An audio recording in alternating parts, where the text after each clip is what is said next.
Hello, everyone. Good to have you all here.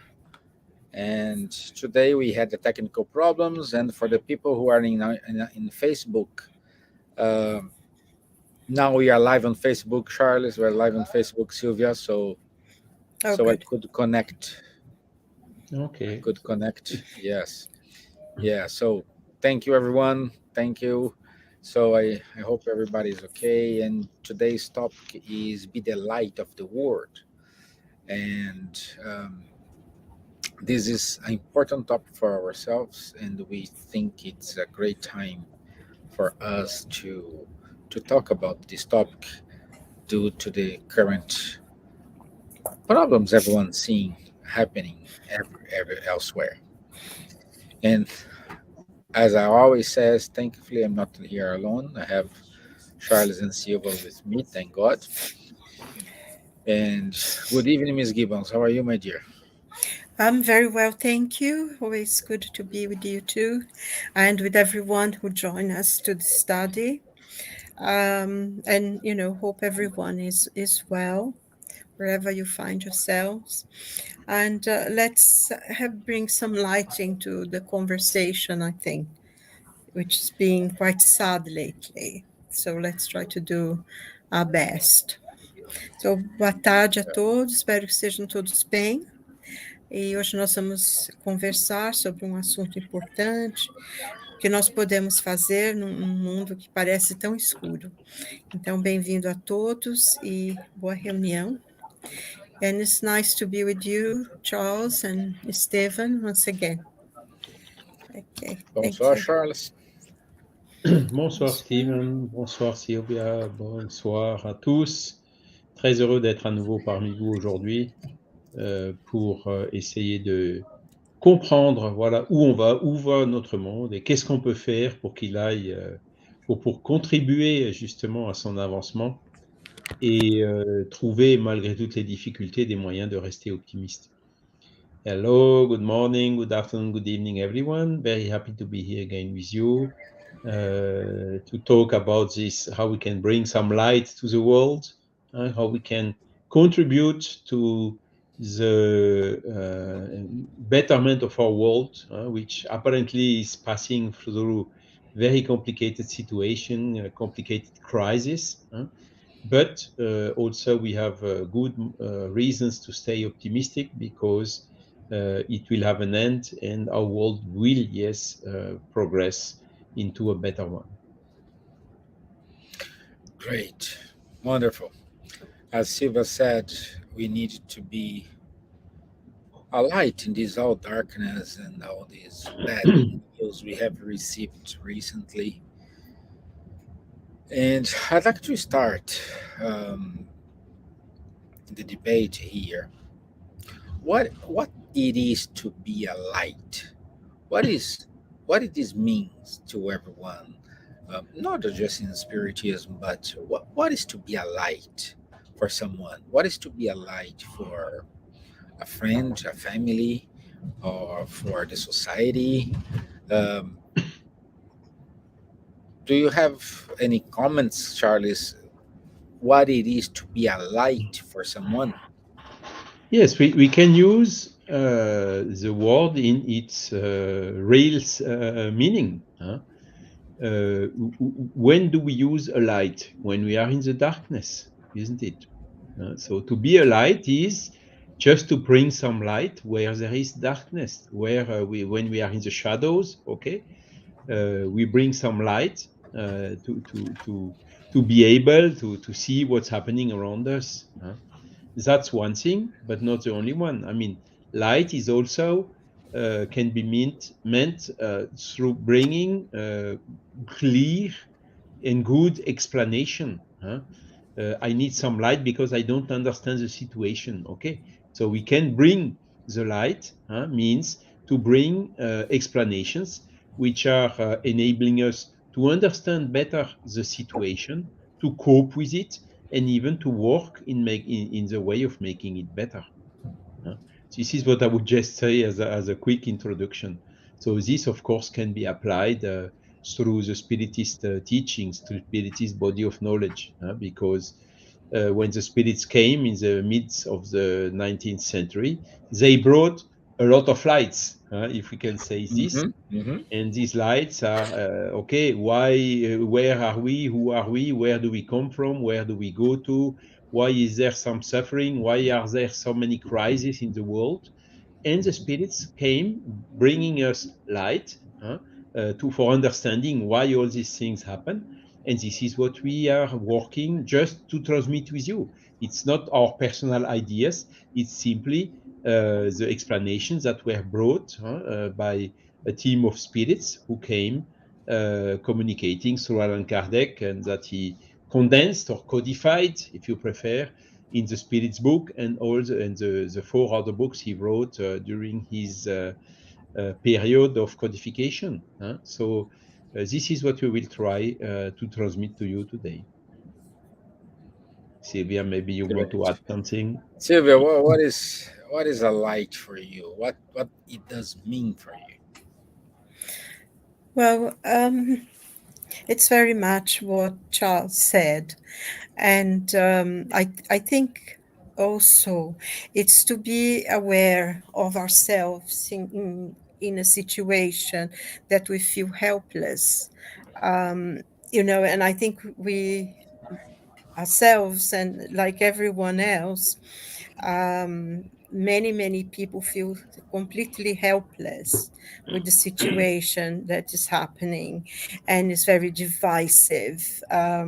So you can be quite lost because especially if you can see both points of view and things, and you can be quite a few small and helpless, as I said, because what can you do? How can you change? And I think we cannot change the world the way it is, even though we would like to, but we can make around ourselves a focus of light, a focus of peace, and it will make a difference. And I think how mostly the light that we have, we can spread out around us. We cannot change everything, but around us we can be the candle that's light. And what Charles was saying about the light and that the spirits brought us. And it's so interesting, isn't it, that it was in Paris that was called the seat of light because Mm-hmm. of the Mm-hmm. enlightenment, isn't it? And in a way, all those philosophers and who brought so much understanding and advanced the human thought, to very, very high standards. Talk like Voltaire, Montesquieu, and all the other philosophers and writers as well. It was a place of enlightenment. And that, of course, would be a place where the spirits would choose to bring spiritism, um, we, which is the light of the world. Is the light that is showing a path forward. And I think, like Charles said, feel optimistic.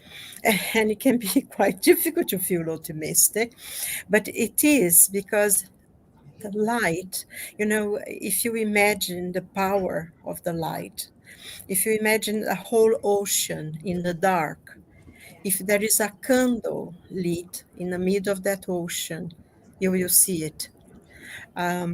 This is a quote from Emmanuel, actually, the spirit Emmanuel, that a candle being lit in the middle of a dark ocean, you will be able to see it. And that's the power of light.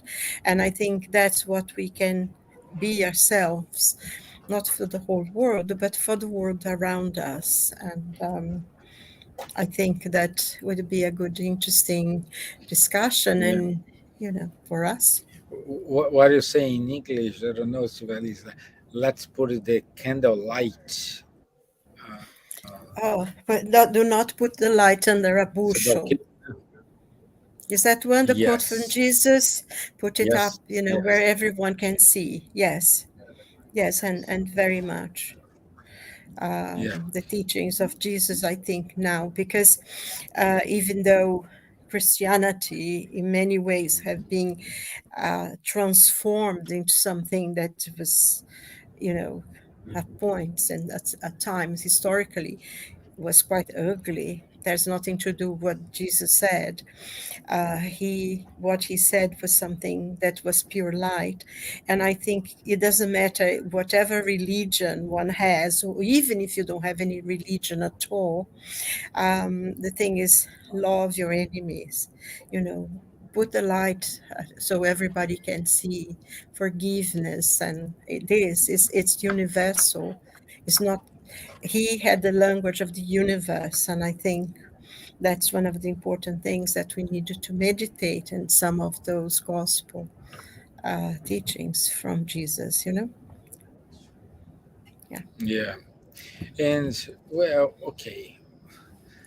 And what it is to how to be a light in the middle of all darkness, how to keep our mental health in order to become or to keep going a light for our neighbors.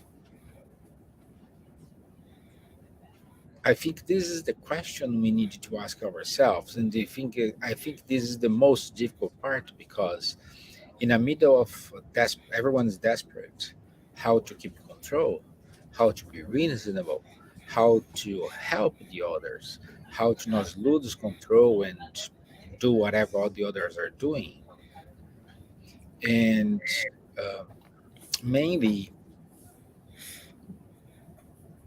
what what we have read in the books codified by Kardec allow us to know ourselves and keep us balanced, even though it's a difficult moment to do it, even though our neighbor's not doing the same thing. It's very difficult to keep these up and try to move forward. So, do you agree, Silvia? Um, yes, I can talk about it. Well, I think that that's one of the important things that you mentioned. Well, Oops, yeah, he left. She left. we lost her. Yeah, we lost her. I can start Well, answering if you want. okay. Well, Charles. It's Well, it's my it's friend. again it's again when we are live, these are the things that we have to overcome. Yeah. To continue bringing light even when you have problems. That's exactly the point. The question is always, what is our point of view? Huh? What is our vision? What is, I mean, you told about self knowledge. What are we? And the fundamental question is here.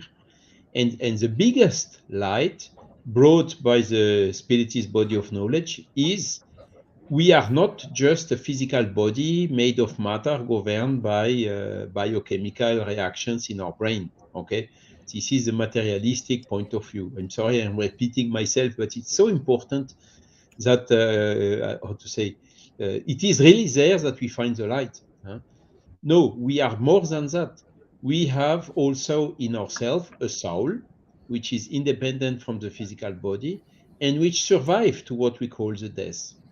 So, for when we are going from this materialistic point of view, where we have just from the birth until the tomb, and then everything is finished, of course, we are afraid to die because when we die, everything is finished. But when we Hmm. have a vision of an immortal spirit, it is changing completely because the death is not the end of everything. It's just the end of this present life. The spirit which is surviving to the death, going back to the spiritual world and continuing its progress and also preparing for having a new incarnation on the world with a new body. So going through this point of view, of course, this brings you a huge light. Even if you see, a lot of people say, yes, but you see, there can be a bomb and the bomb can kill me. And okay, if the bomb kills me, so what? I will go back to the spiritual world and I will continue my mission in the next one. I will have a chance to come back and so on. Of course, this does not prevent me to work actively in against violence, against arms, against bombs, against every war, conflicts, everything in the world. But the, the, the biggest light brought when we have a problem is this point of view. And I remember talking with my boss. So he was not spiritualist at all, and sometimes he asked a question, or it came to a point that I never hide my point of view on this. Yes, I have an immortal soul that will survive after the death, and I see the things with a broader view, a bigger lateral vision, as it's said sometimes.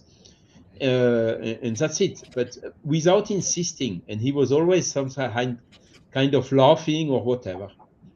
And a couple of time of years later, we had a situation extremely complicated, huge work, a lot of problems, huge difficulties to be solved. And I was looking to him, asking myself, how does he support such a huge stress? I mean, the body was, ready to explode, as we know. And of a sudden, he told me, "But how can you stay so quiet in such a difficult situation?" And I answered him, "You know it, I told it to you already. Okay, so let's see how we can fix the problems, or at least take one by one in order to make them better." And of a sudden, things get calmer, and with this respect. And this is just, I mean, little things we can do to bring the light, and to help solving these difficult situations. It's also so-called today a question of spiritual intelligence. The spiritual intelligence is exactly about this. How can you stay quiet, calm, with huge difficulties, with big problems, because this is giving you much more power, much more skills to overcome the problem and to use the problem in order to do something even better than before. So Silvia, sorry, I just stepped in, but Yeah, welcome please back, Silva. retake what you were saying. No, no, I'm sorry, apologies. I don't know what happened. The whole thing just went dead. I had to start again. Um, it's like the internet just went for a minute.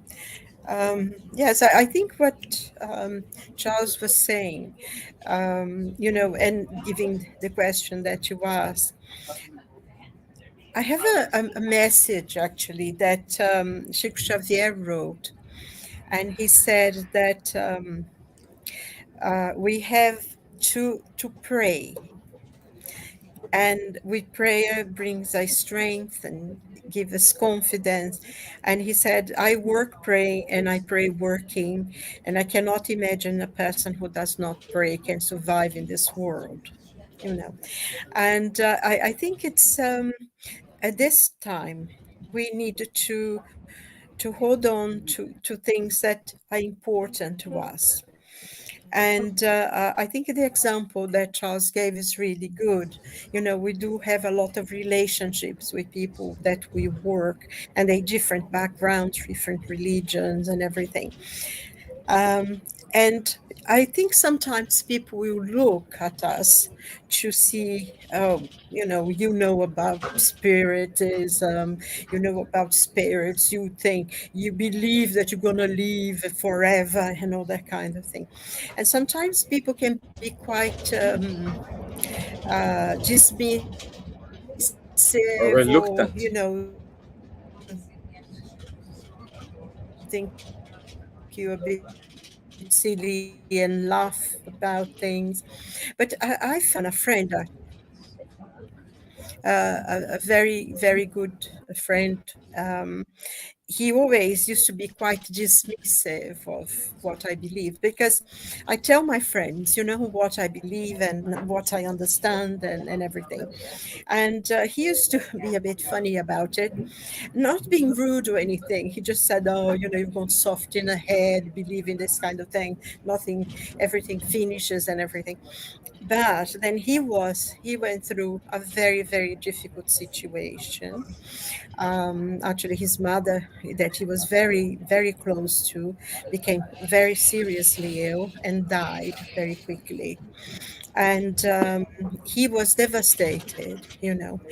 And one day we're talking about it. I went for a walk with him and everything. And I was saying, she's not really dead. Life goes on, and and you see her again. And for the first time ever, in the many years I knew him, he actually listened. And then he said, "Do you really believe that this is true?" And I said, I don't believe it. I know it's with certainty. Life goes on. We only lose the physical body. And he had a lot of comfort on that, and never, never, ever since he ever made a joke again about what I believe or anything. So it was a source of comfort. And I think now, at this moment in time, that we are living very dark situations. And, before we used to have newspapers that you could read and things like that.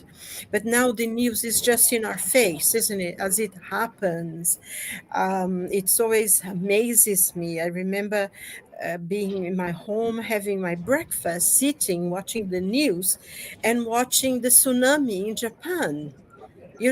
The water's coming in and destroying everything. And the news now are so fast, you almost don't have any time to see it. And because it comes into the screen, on your phones, on the telly, on the computers, and you don't have any time to filter it. And I think this brings, and also there are very many people who are very negative and things. And when all this news comes, not only you don't have any time to filter anything, but and this can brings a lot of fear. And I think that's the most important thing, the fear. Oh my God, it's going to start a new war. The world is going to end. Europe is going to be destroyed, and we're going to die. And this, how can and there is a lot of fear. And I remember when I first read Nosula, that book by the spirit André Luiz, through the psychography of Chico Xavier, that they talk about the Second World War, because that was happening at that moment. And because of the number of people who were dying in Europe, many countries in America, in Brazil, in many places, a lot of the spirits who were dying very, very quickly because of what was happening, they were being sent to other countries, to be in the spiritual world of other countries. And there was a time, a lot of them, went like refugees to Nosula, to the spiritual home, which is actually in Rio de Janeiro. It's a spiritual city in Rio de Janeiro. And a lot of people were coming to that. And the governor, he had a meeting with everyone, and he had a whole speech about fear, how we need to control our fear, how we need to trust in God's justice, how it's important for every person to pray for peace and be calm in themselves, do the work that they have to do, and live their life as normally as they can, and not allow themselves to be consumed by the fear, because that could be extremely destructive. And sometimes we also wanted to go and help and do, and some many times, with all the goodwill in the world, we are not able to help. There are certain situations that require something more that we at that time, in a moment, we don't have. So it's better to stay where we are, get on with our lives as normal as possible, to, and also don't give in to fear, have hope. And I think Charles mentioned it, that he's positive that, things are going to get better, and it is going to get better. But sometimes things has to go really bad before it gets better. And I think human beings don't seem to learn any other way. I mean, the Spirit's book, and all the teachings that the Spirit brought, and even the comments Kardec, and all the other literature that we read, we don't need to go through all the suffering. We don't need to go. I mean, we're not talking only about wars that people become like savages and destroy something that lasted for thousands of years in a few minutes.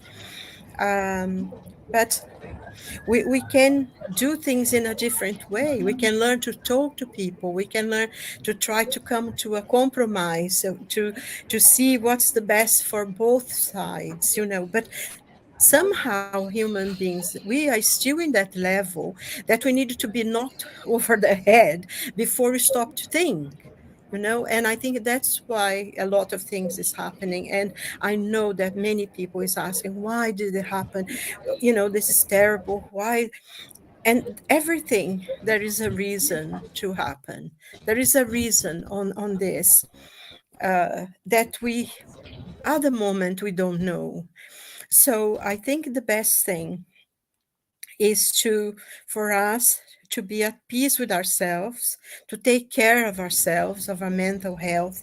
Don't give in into fear, into propaganda, because even if you say something neutral, people want you. And I think that's. I was listening to something yesterday that a person made a comment, and someone said, "Oh, you need to say this."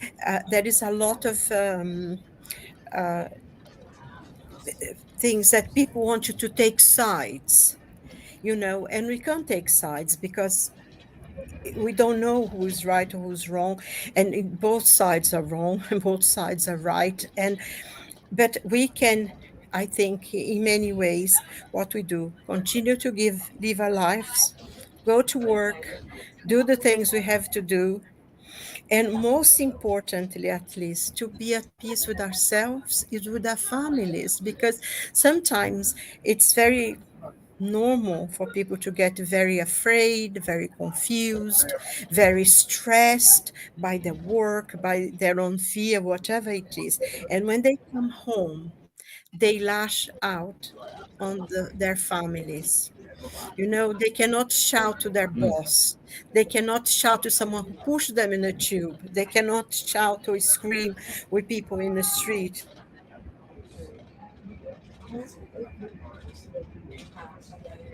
Silvia, you are on the mute. You put yourself in the mute, my dear. I don't know. I'm sorry. I don't know what's happening. I'm not touching Yeah. anything. My hands like things seems to be going funny.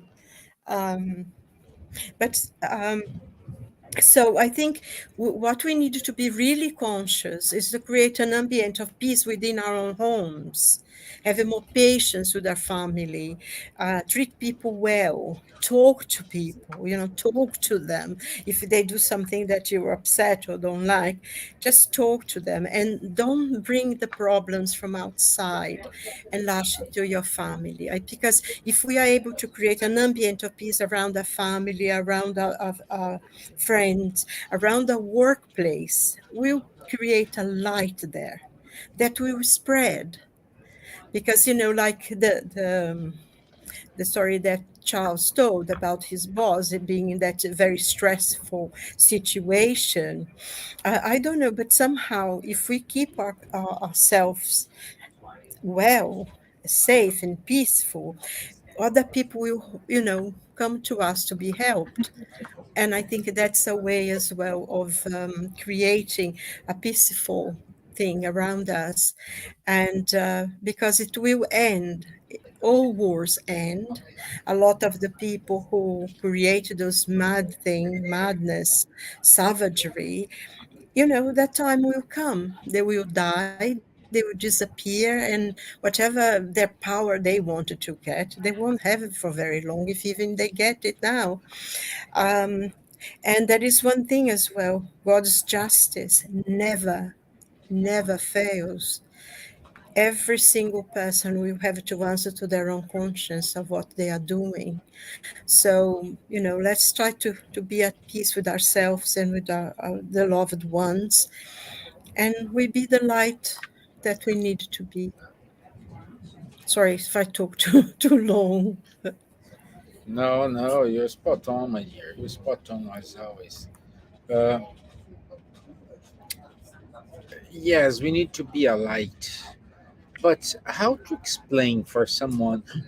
I think this is easy to understand when you have a faith. It doesn't matter faith in yourself. I'm not saying faith, a religious faith, but for those who does have a religious faith and a faith in yourself, it is easy to allow them to understand it. But how to address with someone who doesn't have this kind of faith? For someone who is purely materialist, they say, okay, when I close my eyes, everything is gone, finish, that's it, full stop. How to explain, hey, this is not the ending, we still have to keep going? How to how to hold a conversation with someone like that, Charles? Yes. So the question of faith We is are now approaching Drogheda. also changed in the spiritualist point of view. Faith is coming from religion. Is something, okay, you have to believe, you have faith. I really admire the persons who have faith in something even without understanding that thing.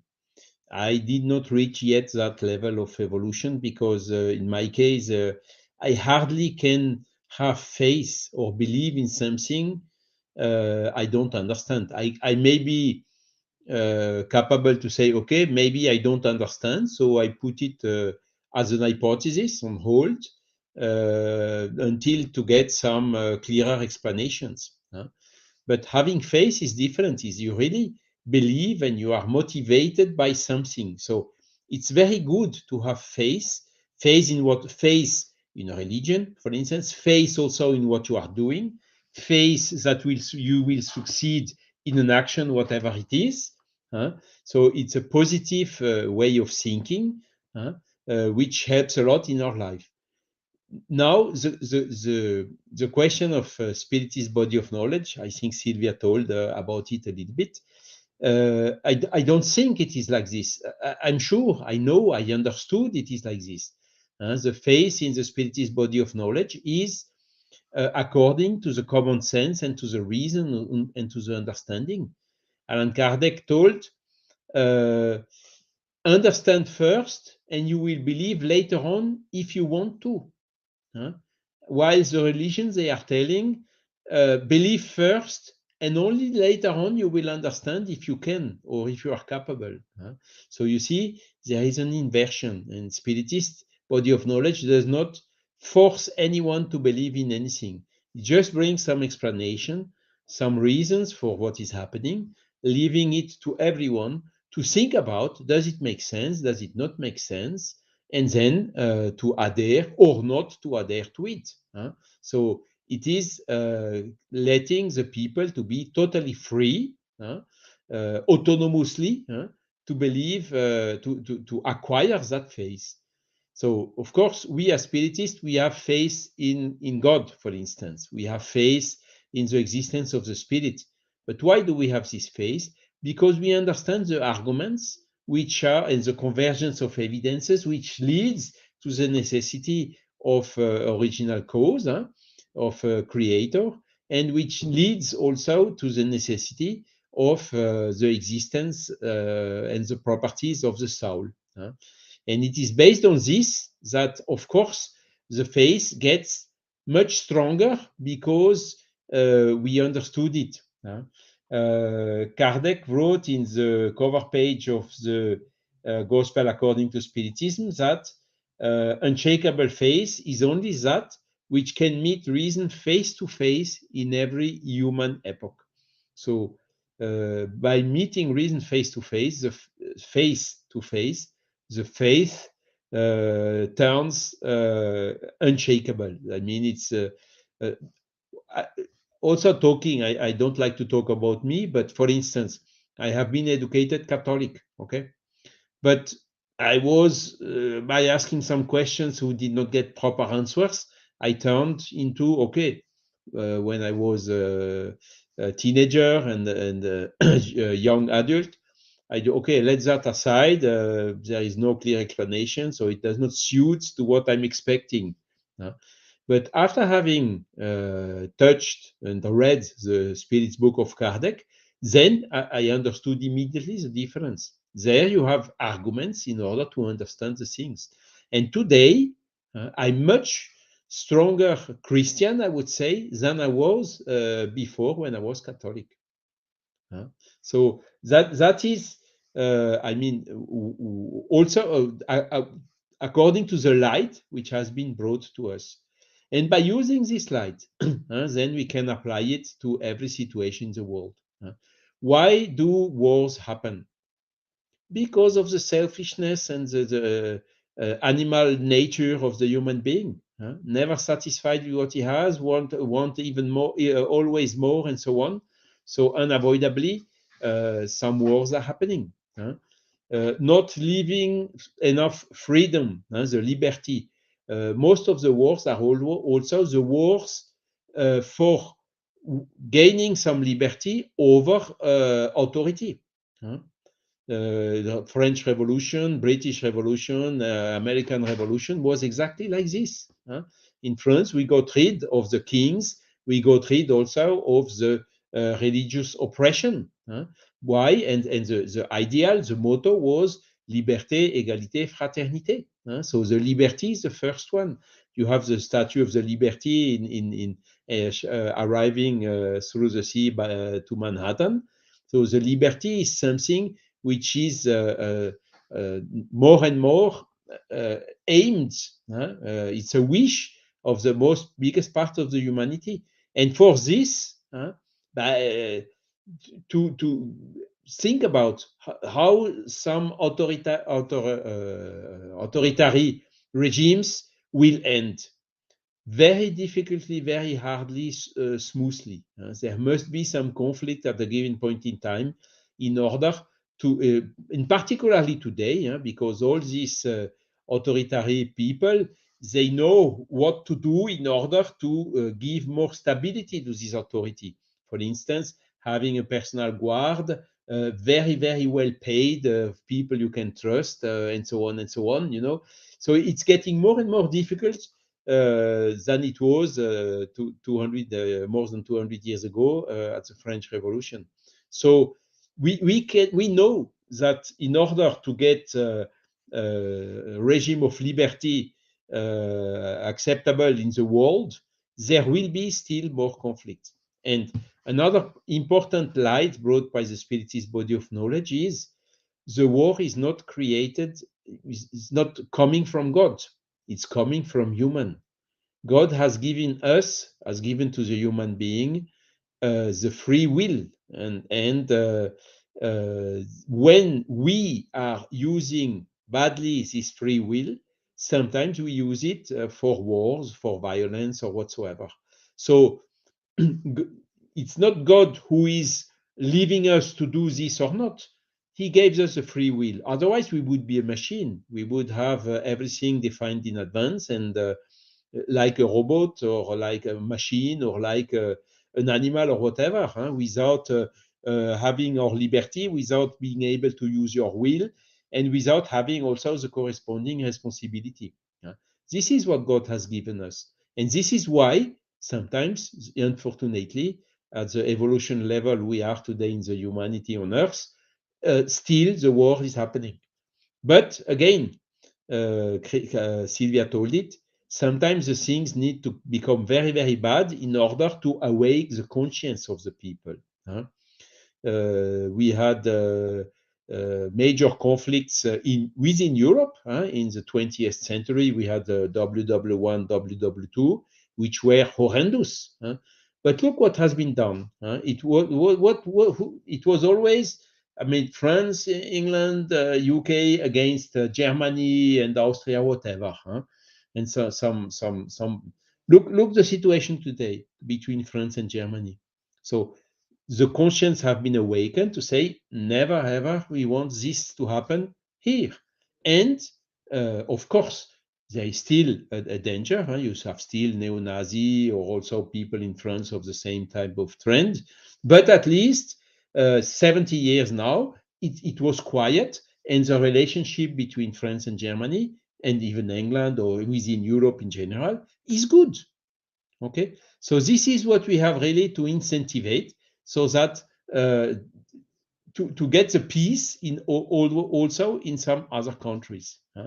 Uh, and François Mitterrand, he had a statement which I like, that a crisis can only be managed well when the crisis reached its paroxysm. So it's another way to see it. And Silvia told it very well. It's often after a crisis, after a bit like WW2, that the conscience being awakened, we are taking measures in order to prevent those things to happen again. And let's hope that this awakening of conscience will happen as soon as possible, everywhere possible on our planet, and that soon the wars and conflicts will be definitively eradicated from it.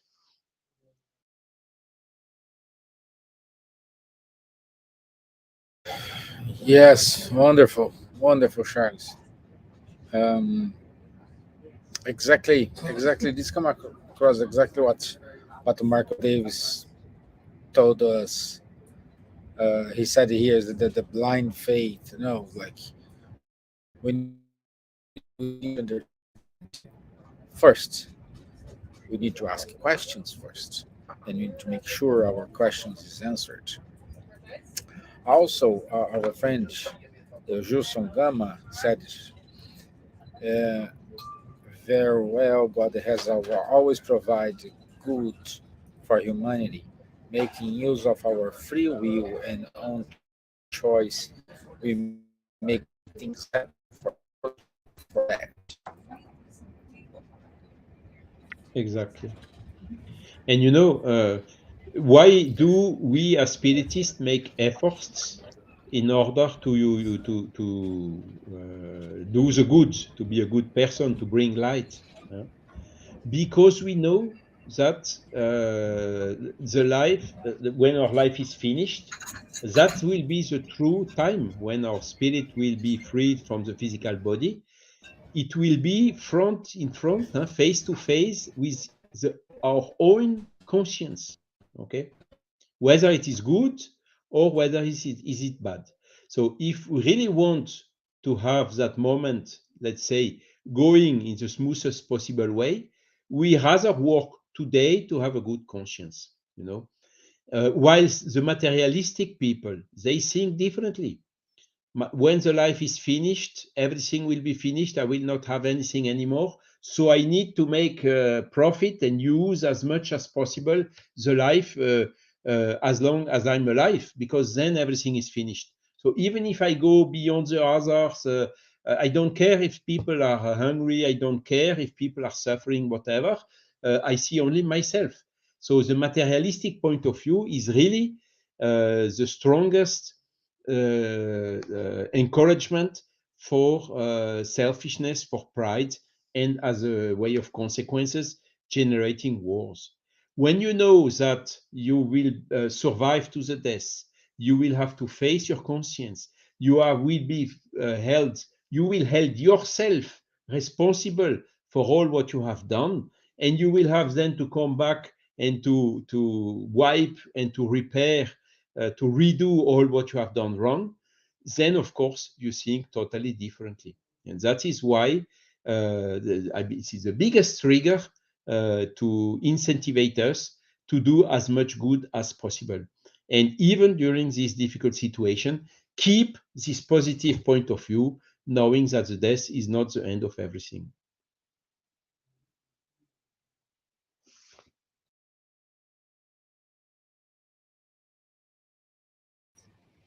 We have two Stevens now. I'm back. Yes.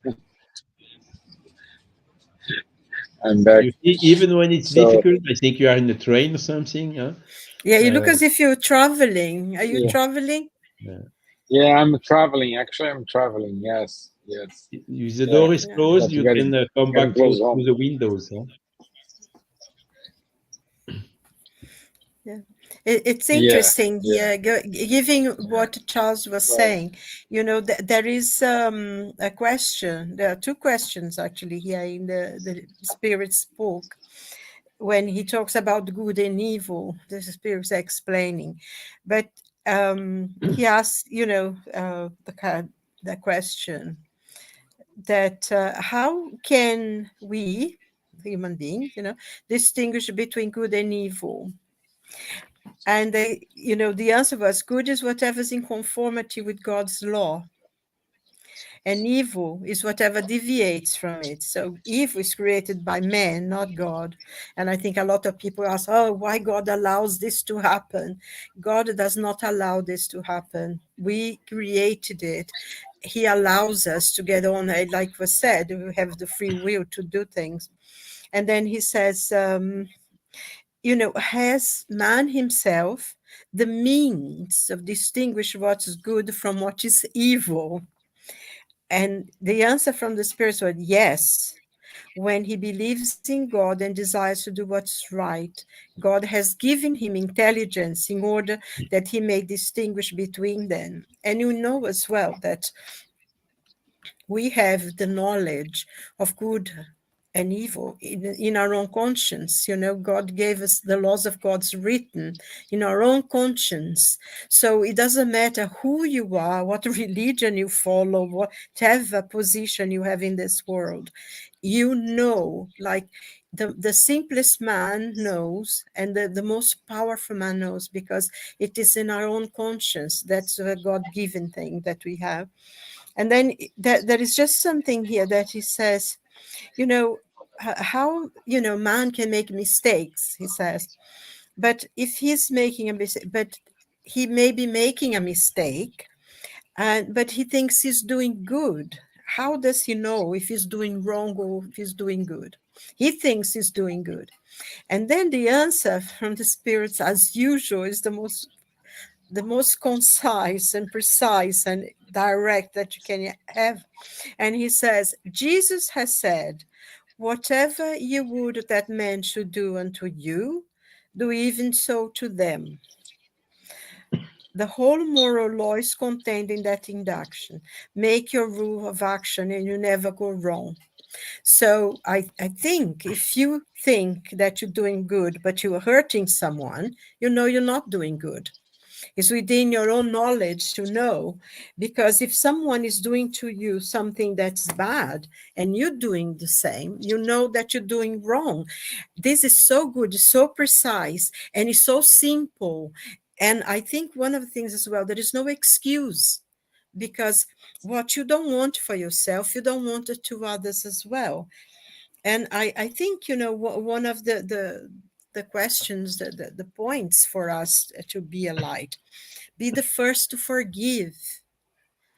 Be the one who break the cycle of hatred. Be the one who stand up and say, no, I will not follow this because, I'm supposed to follow this. Be the one who breaks it. Be the one who understand. And, sometimes we can be hurt, yes, but within that, we don't do to others as we do to others do to you. Do what good we think we should do. Yes, In the yes. gospel, when he says, You said, that you said, love your enemies and love your neighbor and hate your enemies. But Jesus said, but I say unto you, love your enemies, bless them that curse you, do good to them to hate you, and pray for those who despitefully use you and persecute you. So you be the children of a Father who is in heaven. And I mean, this, especially as we look at the world now, and we're not talking only about what is happening in the Middle East, but we're talking about what's happening in our streets, in London, in New York, in Paris, and everywhere. How far from the tree we have gone. There are so many demands, people completely delusional, are forcing their opinions on other people, and we cannot say, no, this is wrong. And I think, it's time for us to, sometimes we need to stand up and say, this is wrong, this is unacceptable. We can't, because there is a lot of wars going on. That is only what's happening in the whole world. All this diversities and all this confusion, everything now is a problem, is something that, people suffered and got on with it, overcame and won over, were successful, made things of their life. Now everyone is a victim. Have to be so careful not to offend this and that. And I think we need to grow a little bit of a backbone, because I feel personally, and I may be wrong or right, I think we are coming really towards the end of the world of trials and atonements. From this madness that is going through now, it's like the earth itself is cleansing itself. And we know that a lot of people who are giving opportunity to be here now and born here are going to go back, are going to be exiled somewhere else, because the earth is going to pass on to another level. And as terrible and as horrible that seems sometimes, there is a glimpse of hope. And you see this in children, you see this in babies. When you see a little baby, a few weeks old, actually trying to repeat to the mother, I love you, or they are born, their eyes already open and looking around, that's not an ordinary soul that's coming in that body. It's a spirit that's quite well advanced, and there are so many of them coming into the world. We know Emmanuel is here, living, being a contemporary of us. And so I think, to repeat something that Charles said at the beginning, is very hopeful. We cannot allow ourselves to be afraid that this is going to be, and whatever happens, even if there is a total destruction, we will not be distracted. Our souls will live on, because we are spirits, and our world is in the spiritual world that cannot be destroyed. So I think I'm very hopeful.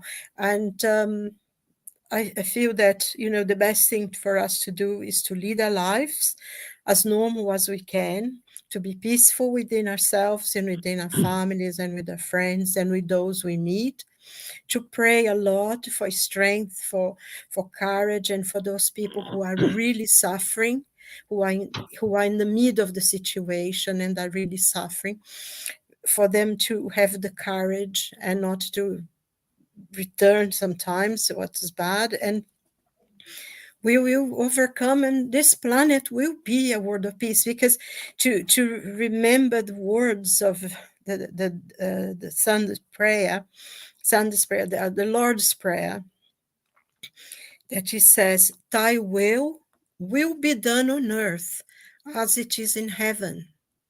So those are the words that Jesus gave in the prayer, in the Lord's Prayer.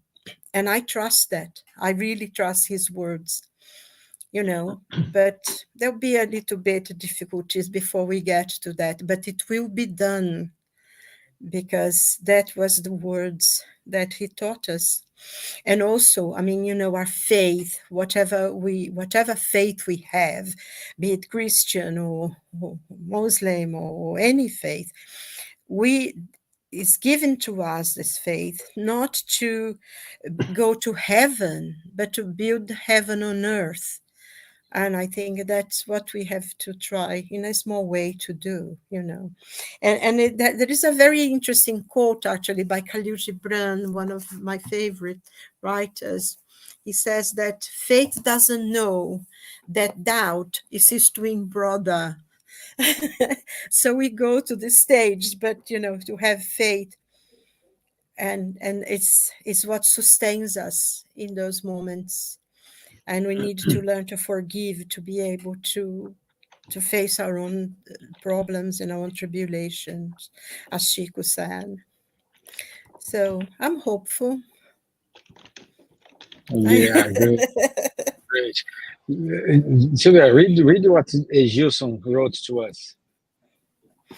God is so superlatively good, with infinite love and mercy, that he has allowed us to decide for our ways and destiny.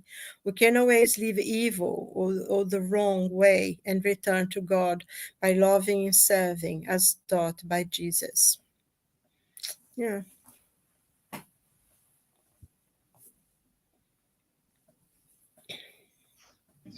So there It's you are. great, isn't it?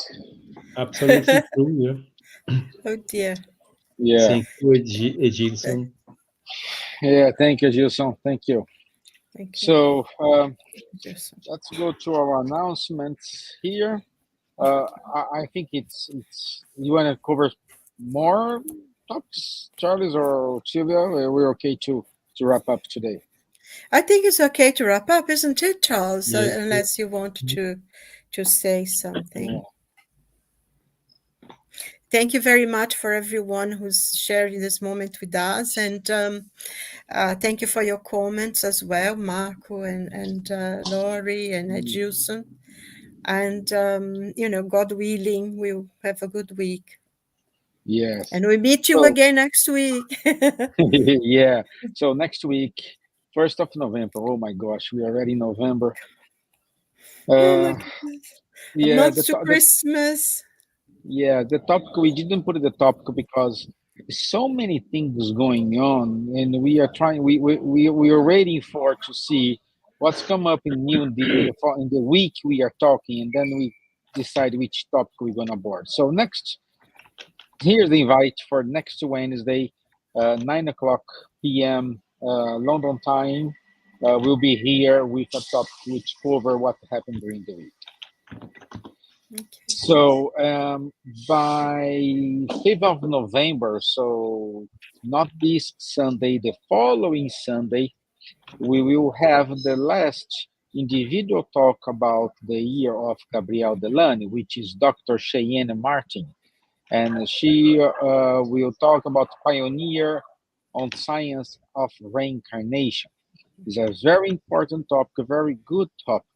So I invite everyone to join her on the 5th of November, 7 p.m. London time. And in December, on the 10th of December, we will have all people who gave the individual talks having a round table about Gabrielle Delany and wrap up the year we dedicated to talk about Gabrielle Delany.